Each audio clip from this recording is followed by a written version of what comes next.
Salmon have fins, and every fin has a name and a job. This fin is the dorsal fin. If you look really closely at this fin, you can see lines inside the fin.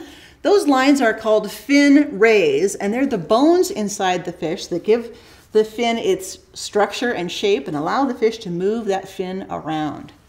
If you look at the tail fin or the caudal fin, it's really easy to see the fin rays in this great big fin. This is the biggest fin on the fish, and it's really important for locomotion or how the salmon moves. If you look at a salmon's body, they have got their head up here and the whole length of their body is muscle. They've got muscles on this side and muscles on that side. So when they tighten the muscles on this side of their body, muscles get shorter when they tighten, and it pulls the caudal fin this way. Then this muscle group relaxes, it stretches out, and the muscle group on the other side tightens up, constricts, and it pulls the caudal fin that way. These two muscle groups, they take turns tightening and relaxing, and those muscle groups pull that caudal fin back and forth through the water, and it's this big surface area of the fin getting pushed against the water that provides the power to make the salmon go. This fin is called the adipose fin. It's in between the dorsal fin and the caudal fin. This is a really special fin. Look carefully at this fin. There's no fin rays in this fin at all. It's soft and it's flexible. Grab your earlobe for a second. You know how your earlobe is soft and squishy, you kind of move it around? I think a human earlobe feels just like an adipose fin. We use the adipose fin, we give it an important human job to help us tell the difference between wild fish and hatchery fish. A salmon that grows up in a hatchery, when it gets to be about this big, they will cut this fin off. Remember, it feels kind of like an earlobe, so for the salmon, it's kind of like getting their ears pierced. But they cut off this little adipose fin in a hatchery fish. The fish grows up, and the adipose fin never grows back. That's important in case somebody is lucky enough to catch that fish when the fish is all grown up.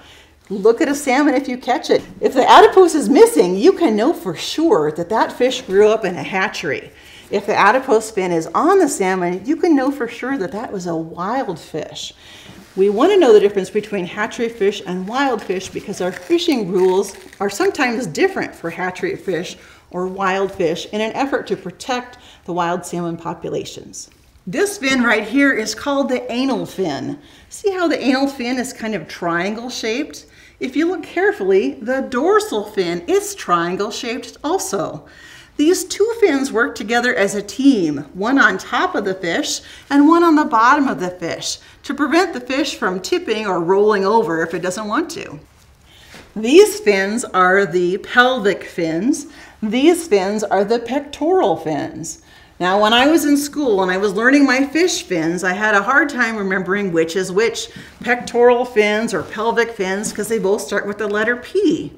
What helped me to remember was to think about my own human body. Did you know in your human body you have pelvic bones? Salmon have pelvic fins. Your pelvic bones are your hips, where your leg is attached to your body.